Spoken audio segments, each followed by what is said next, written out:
Hello friends, welcome to our YouTube channel learn with NH. आज के शानदार video के अंदर हम दोस्तों हिंदी भाषा शिक्षण से संबंधित वन लाइनर क्वेश्चन करने वाले हैं।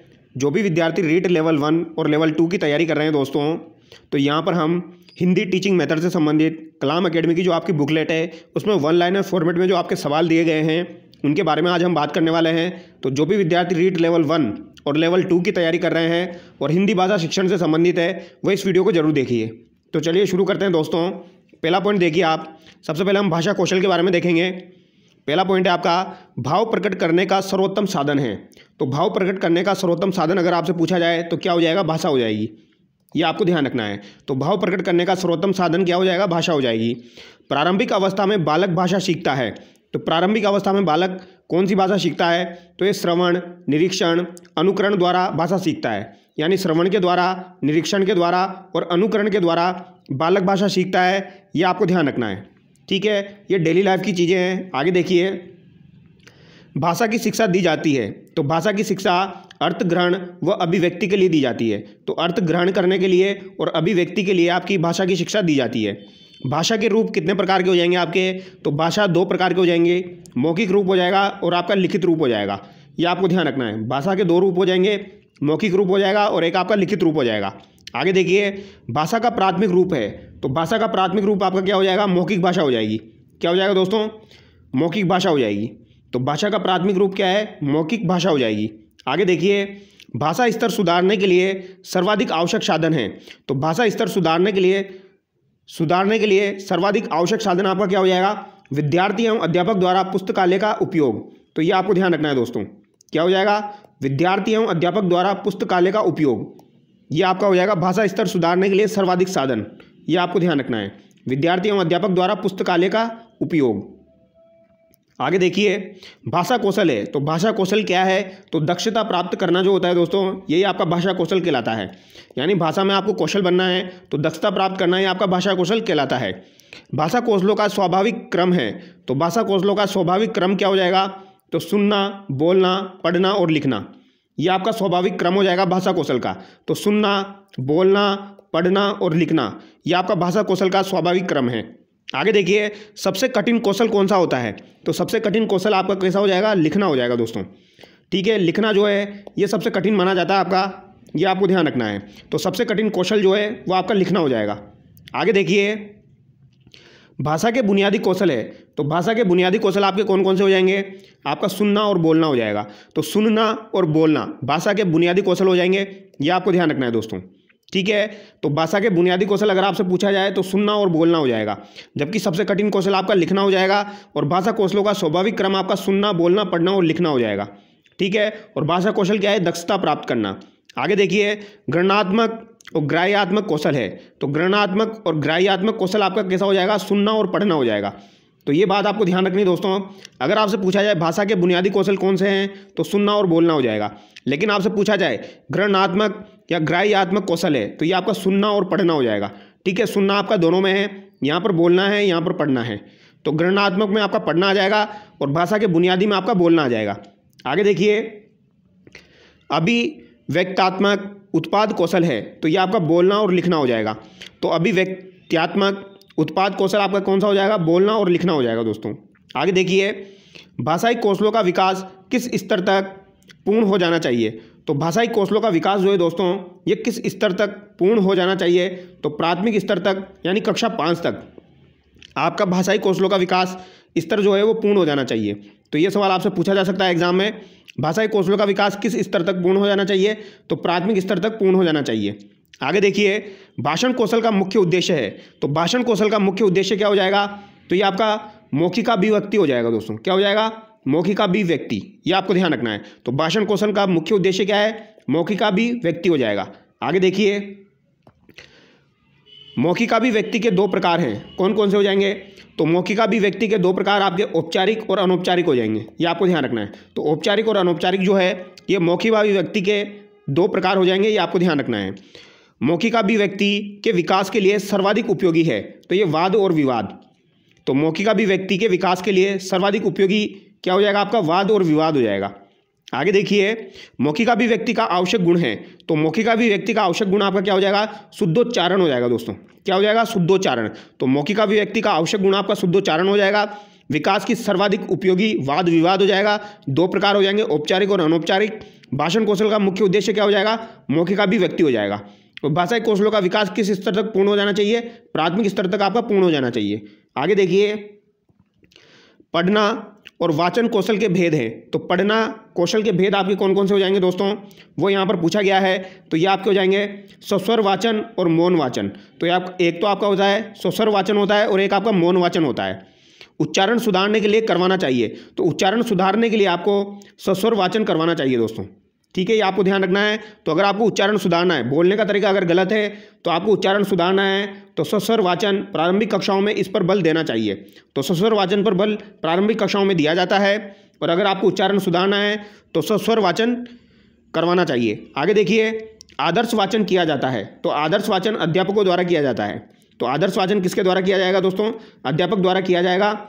छात्रों द्वारा अनुकरण वाचन होता है। तो छात्रों द्वारा कैसा किया जाएगा, अनुकरण वाचन किया जाएगा, उसका अनुकरण किया जाएगा जो अध्यापक आपको पढ़ा रहा है। और आदर्श वाचन अध्यापक द्वारा करवाया जाता है। आगे देखिए, आशु भाषण है। तो आशु भाषण क्या हो जाएगा, आपका बोलने की जो योग्यता होती है दोस्तों, बोलने की योग्यता आपका आशु भाषण हो जाएगा, ये आपको ध्यान रखना है। तो बोलने की योग्यता आपका आशु भाषण हो जाएगा। सस्वर वाचन के भेद है। तो सस्वर वाचन के भेद आपके क्या क्या हो जाएंगे, आदर्श वाचन, अनुकरण वाचन, संवेद वाचन, ये आपके सस्वर वाचन के भेद हो जाएंगे, ये आपको ध्यान रखना है। तो आदर्श वाचन, अनुकरण वाचन और संवेद वाचन जो है ये सस्वर वाचन के भेद है, ये आपको ध्यान रखना है दोस्तों, ये आपके इंपॉर्टेंट है, ठीक है। तो सस्वर वाचन के भेद आपके आदर्श वाचन हो जाएगा, अनुकरण वाचन हो जाएगा, संवेद वाचन हो जाएगा। अनुकरण वाचन छात्रों के द्वारा किया जा रहा था, आदर्श वाचन अध्यापक द्वारा किया जा रहा था, ये आपको ध्यान रखना है। आगे देखिए, जीवन के प्रारंभिक दौर में मातृभाषा सीखने का सबसे प्रमुख स्रोत है। तो मातृभाषा सीखने का सबसे प्रमुख स्रोत आपका क्या हो जाएगा, परिवार हो जाएगा। परिवार जो है दोस्तों, ये मातृभाषा सीखने का सबसे प्रारंभिक और सबसे प्रमुख स्रोत है, ये आपको ध्यान रखना है। आगे देखिए, प्रत्येक शब्द पर उचित बल देकर पठन शक्ति का विकास करना किस कौशल से संबंधित है। तो ये आपसे पूछा गया है, प्रत्येक शब्द पर उचित बल दिया जाए और पठन शक्ति का विकास करना किस कौशल से संबंधित है। तो ये आपका वाचन कौशल से संबंधित है। किससे संबंधित है दोस्तों, वाचन कौशल से संबंधित है, ये आपको ध्यान रखना है, ठीक है, ये इंपॉर्टेंट है, ध्यान रखना है। प्रत्येक शब्द पर उचित बल देकर पठन शक्ति का विकास करना किस कौशल से संबंधित है। तो ये आपका वाचन कौशल से संबंधित है। अर्थ ग्रहण की दृष्टि से सर्वोपयुक्त वाचन है। तो अर्थ ग्रहण की दृष्टि से सर्वोपयुक्त वाचन आपका कौन सा हो जाएगा, मौन वाचन हो जाएगा, ठीक है। तो अर्थ को अगर आपको ग्रहण करना है तो अर्थ ग्रहण की दृष्टि से सर्वोपयुक्त वाचन आपका है मौन वाचन। आगे देखिए, साइलेंट रीडिंग रचना है। तो साइलेंट रीडिंग रचना ब्राइन की है, या ये पूछी जा सकती है आपसे दोस्तों। तो साइलेंट रीडिंग रचना किसकी हो जाएगी, आपकी ब्राइन की हो जाएगी, ठीक है। तो साइलेंट रीडिंग रचना ब्राइन की हो जाएगी। मौन वाचन आरंभ करना चाहिए। तो मौन वाचन जो है दोस्तों, ये आपका आरंभ करना चाहिए तीसरी कक्षा से, ये आपको ध्यान रखना है। तो मौन वाचन जो है ये आपका तीसरी कक्षा से आरंभ करना चाहिए। गहन अध्ययनिष्ठ पाठों का कक्षा 6 से, यानी मौन वाचन का जो आरंभ है, प्रारंभ जो है वो कक्षा 3 से कर देना चाहिए। लेकिन गहन अध्ययन अगर आपको करना हो पाठों का तो कक्षा 6 से ये इसको आरंभ करना चाहिए, ये आपको ध्यान रखना है। तो मौन वाचन जो है इसका आरंभ कब से हो जाएगा, आपका कक्षा 3 से हो जाएगा। आगे देखिए, सस्वर वाचन कराने का सबसे उपयुक्त साधन है। तो सस्वर वाचन कराने का सबसे उपयुक्त साधन आपका कौन सा हो जाएगा, सामूहिक वाचन हो जाएगा। कौन सा हो जाएगा दोस्तों, सामूहिक वाचन हो जाएगा। यहाँ पर हम सारी चीज़ें वन लाइनर फॉर्मेट में देख रहे हैं दोस्तों, इससे आपका टाइम भी कम लगेगा और आपको कंटेंट भी काफ़ी सारा यहाँ पर प्रोवाइड कर दिया जाएगा, यानी काफ़ी सारी चीज़ें आपकी कवर हो जाएगी। और हम ऑब्जेक्टिव करेंगे इसका अलग से, तब आपके ऑब्जेक्टिव तरीके से सवाल करेंगे तो ऑब्जेक्टिव की तरीके से भी आपके सवाल क्लियर हो जाएंगे। सस्वर वाचन कराने का सबसे उपयुक्त साधन है सामूहिक वाचन, ये आपको ध्यान रखना है, ठीक है। आगे देखिए, ज्ञान की वृद्धि, अवकाश के क्षणों का सदुपयोग, स्वाध्याय की भावना विकसित करना, अवधान केंद्रीकरण की क्षमता का विकास करना आदि किसके द्वारा किए जा सकते हैं। तो ज्ञान की वृद्धि, अवकाश के क्षणों का सदुपयोग, स्वाध्याय की भावना विकसित करना, अवधान केंद्रीकरण की क्षमता का विकास करना आदि किसके द्वारा किए जा सकते हैं। तो ये आपके मौन वाचन द्वारा किए जा सकते हैं, ये आपको ध्यान रखना है। और सस्वर वाचन कराने का सबसे उपयुक्त साधन अगर आपसे पूछा जाए तो वो सामूहिक वाचन है, ये आपको ध्यान रखना है। आगे देखिए, पूर्ति परीक्षा, सत्य असत्य परीक्षा, बहुविकल्प परीक्षा के द्वारा किस वाचन की परीक्षा की जा सकती है। तो पूर्ति परीक्षा हो या सत्य असत्य की परीक्षा हो या बहुविकल्पी परीक्षा हो, तो यहाँ पर आपका मौन वाचन जो है दोस्तों इसके द्वारा करवाई जा सकती है, ये आपको ध्यान रखना है। आगे देखिए, प्राथमिक स्तर पर वाचन का मुख्य उद्देश्य है। तो प्राथमिक स्तर पर जो वाचन होता है आपका, इसका मुख्य उद्देश्य क्या है दोस्तों। तो प्राथमिक स्तर पर जो आपका वाचन है इसका मुख्य उद्देश्य क्या हो जाएगा वो हम देख लेते हैं। शुद्धोच्चारण की क्षमता का विकास करना। तो शुद्धोच्चारण जो है दोस्तों इसकी क्षमता का विकास करना जो है ये प्राथमिक स्तर पर वाचन का मुख्य उद्देश्य हो जाएगा, ये आपको ध्यान रखना है। आगे देखिए, पठन वाचन शिक्षण विधि है। तो पठन या वाचन शिक्षण विधि है वर्ण विधि, शब्द विधि, वाक्य विधि, ध्वनि साम्य विधि, अनुकरण विधि और आपकी संगति विधि। तो ये विधियाँ हो जाएगी, ये आपको ध्यान रखना है। वर्ण विधि, शब्द विधि, वाक्य विधि, ध्वनि साम्य विधि, अनुकरण विधि और आपकी संगति विधि।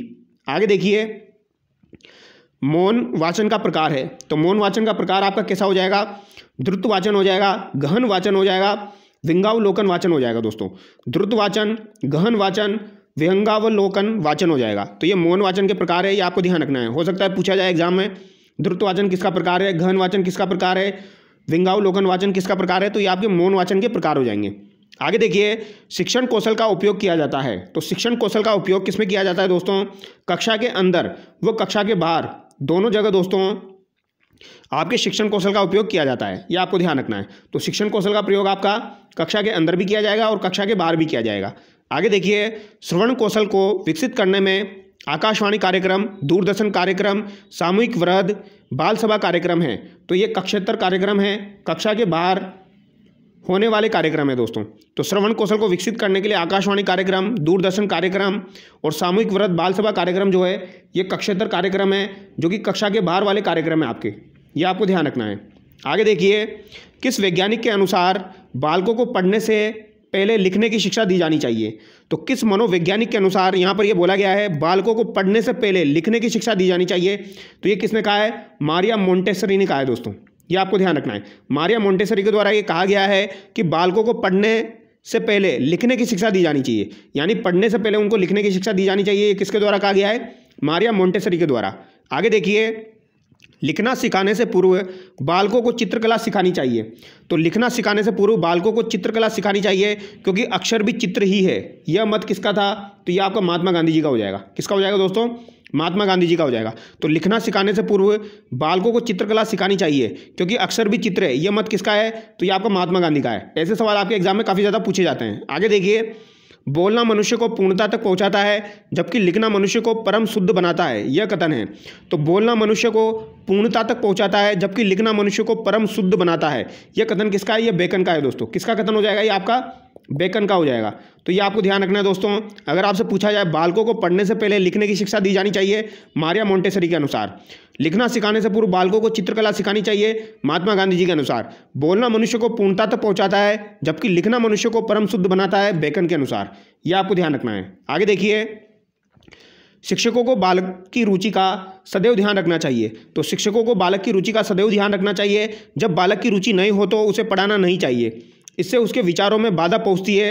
पाठ पढ़ाने से पहले अध्यापक को पाठ में बालकों की रुचि पैदा करनी चाहिए। भाषाई कौशल में यह कथन है। तो ये किसका है? हर्बर्ट का कथन है दोस्तों, ये आपको ध्यान रखना है। ये कथन किसका हो जाएगा? आपका हर्बर्ट का कथन हो जाएगा, ये आपको ध्यान रखना है। आगे देखिए दोस्तों, भाषा कौशलों में लिखित अभिव्यक्ति रूप है। तो भाषा कौशलों में लिखित अभिव्यक्ति रूप है, लिखने का रूप है, तो ये लिखना हो जाएगा। श्रुत लेख से किन दो कौशलों का विकास होता है? तो श्रुत लेख जो है दोस्तों, इनसे किन दो कौशलों का विकास होता है? तो सुनना और लिखना का विकास होता है। तो श्रुत लेख से किन दो कौशलों का विकास होगा? सुनना और लिखना का। बालकों को लिखना सिखाने से पहले आवश्यक है। तो बालकों को लिखना सिखाने से पहले क्या आवश्यक है? लेखन संबंधी जिज्ञासा उत्पन्न करना। तो उनको लिखाने से पहले लेखन संबंधी जिज्ञासा उत्पन्न करना है, यानी लिखना बहुत इंपॉर्टेंट पार्ट है अपनी लाइफ का दोस्तों। जो जितना ज़्यादा लिखेगा उसकी शुद्धता उतनी ज़्यादा बढ़ेगी। लेखन कला का विकास होता है। तो लेखन कला का विकास किससे होता है? अभ्यास से होता है। किससे होगा? तो लेखन कला का विकास आपका अभ्यास से होगा, ये आपको ध्यान रखना है। आगे देखिए, शिक्षक बालक की कॉपी या स्लेट पर अक्षरों को लिख देता है। तो शिक्षक जो होता है वो बालक की कॉपी या स्लेट पर अक्षरों को लिख देता है और छात्र इन अक्षरों को देखकर उनके नीचे लिखने का अभ्यास करते हैं और उसी प्रकार अक्षर बनाते हैं, यह विधि है। तो यह आपकी अनुकरण विधि हो जाएगी। तो छात्रों के द्वारा अनुकरण विधि का प्रयोग किया जाता है, यह आपको ध्यान रखना है। और लेखन कला का विकास क्या हो जाएगा? अभ्यास से होता है। लेखन कौशल में सर्वाधिक महत्व है। तो लेखन कौशल में सर्वाधिक महत्व किसका है? वर्तनी का हो जाएगा, यह आपको ध्यान रखना है। तो लेखन कौशल में सर्वाधिक महत्व किसका हो जाएगा? वर्तनी का हो जाएगा। अब इसके ऑब्जेक्टिव सवाल भी मैं आपको लेके आऊँगा, एकदम तरीके से आपका सब कुछ कंप्लीट हो जाएगा। लेखन कौशल से सर्वाधिक महत्व किसका हो जाएगा? वर्तनी का हो जाएगा। आगे देखिए, बालकों को वर्तनी की विधिवत शिक्षा किस स्तर तक प्रदान कर देनी चाहिए। तो बालकों को वर्तनी की विधिवत शिक्षा जो है वो किस स्तर तक प्रदान कर देनी चाहिए? प्राथमिक स्तर तक दोस्तों वर्तनी की विधिवत शिक्षा जो है वो आपको प्रदान कर देनी चाहिए प्राथमिक स्तर तक। बालक लिखना सीखते हैं सीधी रेखाओं में, तो बालक लिखना सीखते हैं सीधी रेखाओं से दोस्तों, ये आपको ध्यान रखना है। तो बालक लिखना किससे सीखेंगे? सीधी रेखाओं से सीखेंगे, ये आपको ध्यान रखना है। आगे देखिए, वर्णों के छोटे छोटे खंड कर उन खंडों का योग कर वर्ण रचना कर लिखना सीखने की विधि है। तो यहाँ पर पूछा गया है दोस्तों, वर्णों के छोटे छोटे खंड कर दिए जाए और खंडों का योग कर वर्ण रचना कर लिखना सीखने की जो विधि है वो आपकी क्या कहलाती है? पेस्टालॉजी विधि। क्या कहलाएगी दोस्तों? पेस्टालॉजी विधि, ये आपको ध्यान रखना है, पेस्टालॉजी विधि। आगे देखिए, डिसलेक्सिया क्या है? तो डिसलेक्सिया क्या है दोस्तों? पठन संबंधी एक विकार है आपका डिसलेक्सिया, ये इंपॉर्टेंट है, ये आपको पूछा जा सकता है, ध्यान रखना है। डिसलेक्सिया आपका पठन संबंधी विकार है और डिसग्राफिया जो है दोस्तों, डिसग्राफिया आपका लेखन संबंधी विकार हो जाएगा। तो डिसलेक्सिया तो आपका पठन संबंधी विकार है, पढ़ने से संबंधित, और डिसग्राफिया जो है दोस्तों वो आपका लेखन से संबंधित है। इसको कैसे याद रखोगे? देखो ग्राफ आ रहा है, ग्राफ हम लिख लिख के बनाते हैं, तो ये लेखन से संबंधित हो जाएगा आपका, डिसलेक्सिया आपका पठन से संबंधित हो जाएगा। आगे देखिए, भाषा शिक्षण का सिद्धांत जो है दोस्तों कौन कौन से हैं? तो भाषा शिक्षण के सिद्धांत है, एक बार देख लीजिए इनको। एक तो आपका हो जाएगा स्वाभाविकता का सिद्धांत, रुचि का सिद्धांत, अभ्यास एवं क्रियाशीलता का सिद्धांत, चयन एवं विभाजन का सिद्धांत, अनुपात एवं क्रम का सिद्धांत, कर्मायोजन का सिद्धांत, स्वतंत्रता एवं व्यक्तिगत भिन्नता का सिद्धांत, बहुमुखी सिद्धांत, प्रेरणा का सिद्धांत, मौखिक कार्य का सिद्धांत, सामान्य बोलचाल का सिद्धांत, एकता एवं सहभागिता का सिद्धांत, भावनात्मक अभिव्यक्ति का सिद्धांत, जीवन से संबंध जोड़ने का सिद्धांत, क्रिया द्वारा सीखने का सिद्धांत, मनोवैज्ञानिक शिक्षण सूत्रों के प्रयोग का सिद्धांत। तो ये भाषा शिक्षण के सिद्धांत है दोस्तों। अब इनके बारे में देख लीजिए आप। आगमन विधि से शिक्षण कार्य होता है, तो आगमन विधि से शिक्षण कार्य होता है उदाहरणों द्वारा नियमों का निर्धारण। तो ये आपको ध्यान रखना है, उदाहरणों द्वारा नियमों का निर्धारण जो है ये आगमन विधि में शिक्षण का कार्य होता है, ये आपको ध्यान रखना है। तो आगमन विधि में शिक्षण का कार्य क्या है? उदाहरणों द्वारा नियमों का निर्धारण। आगे देखिए, वाक्य विश्लेषण के शिक्षण हेतु उपयुक्त विधि है, तो वाक्य विश्लेषण के शिक्षण हेतु उपयुक्त विधि आपकी कौन सी हो जाएगी? आगमन विधि हो जाएगी। कौन सी हो जाएगी दोस्तों? आगमन विधि हो जाएगी। तो वाक्य विश्लेषण के शिक्षण हेतु उपयुक्त विधि अगर आपसे पूछी जाए तो वो आपकी आगमन विधि हो जाएगी। आगमन विधि के रूप है तो दो रूप हो जाएंगे आपके, प्रयोग प्रणाली और सहयोग प्रणाली, ये आपको ध्यान रखना है। प्रयोग प्रणाली और एक आपकी सहयोग प्रणाली हो जाएगी, ठीक है। तो आगमन विधि के रूप है आपके प्रयोग प्रणाली और एक है आपके सहयोग प्रणाली। आगमन विधि है तो आगमन विधि मनोवैज्ञानिक है। किस विधि के अंतर्गत शिक्षक पहले नियम बताता है तत्पश्चात उदाहरण प्रस्तुत करता है? तो ये आपकी निगमन विधि हो जाएगी। निगमन विधि के तहत दोस्तों शिक्षक पहले आपको नियम बताएगा फिर तत्पश्चात उदाहरण प्रस्तुत करेगा, तो ये आपकी कौन सी विधि हो जाएगी? ये आपकी निगमन विधि हो जाएगी। ये आपको ध्यान रखना है, कौन सी विधि हो जाएगी? निगमन विधि हो जाएगी। आगे देखिए, निगमन विधि के रूप है तो निगमन विधि के रूप हो जाएंगे आपके सूत्र प्रणाली और इसके अलावा पाठ्य पुस्तक प्रणाली। तो सूत्र प्रणाली और पाठ्य पुस्तक प्रणाली जो है ये निगमन विधि के रूप हो जाएंगे, ये आपको ध्यान रखना है। निगमन विधि है तो निगमन विधि जो है ये अमनोवैज्ञानिक है। कैसी हो जाएगी? आपकी अमनोवैज्ञानिक हो जाएगी दोस्तों। जबकि अभी हमने ऊपर देखा था आगमन विधि जो है दोस्तों ये आपकी मनोवैज्ञानिक है, जबकि निगमन विधि जो है ये आपकी अमनोवैज्ञानिक है। और निगमन विधि के रूप आपकी सूत्र प्रणाली और पाठ्य पुस्तक प्रणाली हो जाएगी, जबकि आगमन विधि के रूप आपके प्रयोग प्रणाली और सहयोग प्रणाली हो जाएगा, ये आपको ध्यान रखना है। आगे देखिए, भाषा शिक्षण की सूत्र विधि का मूल स्रोत कौन सी भाषा है?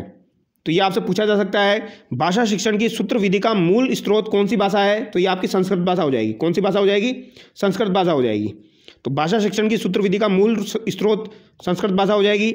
व्याकरण शिक्षण प्रणाली में किस प्रणाली को सुग्गा प्रणाली कहा जाता है? तो सुग्गा प्रणाली जो है दोस्तों ये किसे कहा जाता है? पाठ्य पुस्तक प्रणाली को सुग्गा प्रणाली कहा जाता है, ये आपको ध्यान रखना है, ठीक है। आगे देखिए, व्याकरण शिक्षण की वह विधि जिसमें छात्रों को उच्च कोटि के भाषा लेखकों की पाठ्य पुस्तकों का नाम बताकर उनके माध्यम से शिक्षण करवाया जाता है।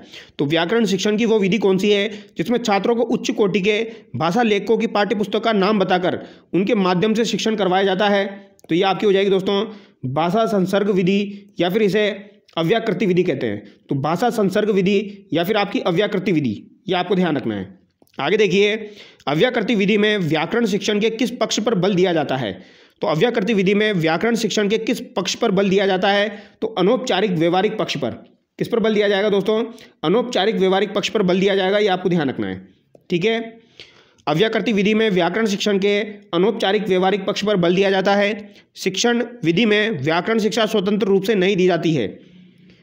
तो ऐसी कौन सी विधि है आपकी दोस्तों जिसमें व्याकरण शिक्षा स्वतंत्र रूप से नहीं दी जाती है? यह आपकी भाषा संसर्ग विधि हो जाएगी। कौन सी हो जाएगी? भाषा संसर्ग विधि हो जाएगी। इसमें व्याकरण शिक्षा स्वतंत्र रूप से नहीं दी जाती है। आगे देखिए, शिक्षण की दृष्टि से गद्य पाठों के प्रकार है। तो गद्य पाठों के प्रकार आपके हो जाएंगे द्रुत वाचनोदिष्ट पाठ और गहन अध्ययन निष्ठ पाठ। ये आपको ध्यान रखना है। तो द्रुत वाचनोदिष्ट पाठ और आपका गहन अध्ययन निष्ठ पाठ जो है दोस्तों, ये गद्य पाठों के प्रकार हो जाएंगे। उद्बोधन विधि है, तो उद्बोधन विधि जो है ये गद्य शिक्षण की विधि है, ये आपको ध्यान रखना है। तो उद्बोधन विधि नाम से लग रहा है आपको गद्य शिक्षण की विधि है। उद्बोधन विधि में शामिल है, तो उद्बोधन विधि में आपके दृश्य विधान, अभिनय, प्रत्यक्ष वस्तु प्रदर्शन, पर्याय कथन, विलोम कथन और कहानी शामिल है। तो ये आपको ध्यान रखना है दोस्तों। उद्बोधन विधि जो है इसमें दृश्य विधान, अभिनय, प्रत्यक्ष वस्तु प्रदर्शन, पर्याय कथन, विलोम कथन और कहानी शामिल है। आगे देखिए, गद्य शिक्षण में शब्दार्थ स्पष्ट करने की विधि, जिसमें शिक्षक स्वयं अर्थ न बताकर छात्रों से ही अर्थ निकलवाता है। तो शिक्षक स्वयं अर्थ नहीं बताएगा, छात्रों से अर्थ निकलवाएगा, तो इसे क्या कहा जाएगा? उद्बोधन विधि। ठीक है। कविता शिक्षण का मुख्य उद्देश्य है तो रसानुभूति। तो कविता शिक्षण का मुख्य उद्देश्य क्या होता है दोस्तों? रसानुभूति होता है, उसमें इंटरेस्ट आता है, रस आता है, तो रसानुभूति। आगे देखिए, कविता शिक्षण की किस विधि को प्रश्नोत्तर प्रणाली भी कहा जाता है? तो ये आपकी हो जाएगी खंडान्वय विधि। खंडान्वय विधि जो है दोस्तों, ये कविता शिक्षण की विधि है जिसको प्रश्नोत्तर प्रणाली भी कहा जाता है, ये आपको ध्यान रखना है।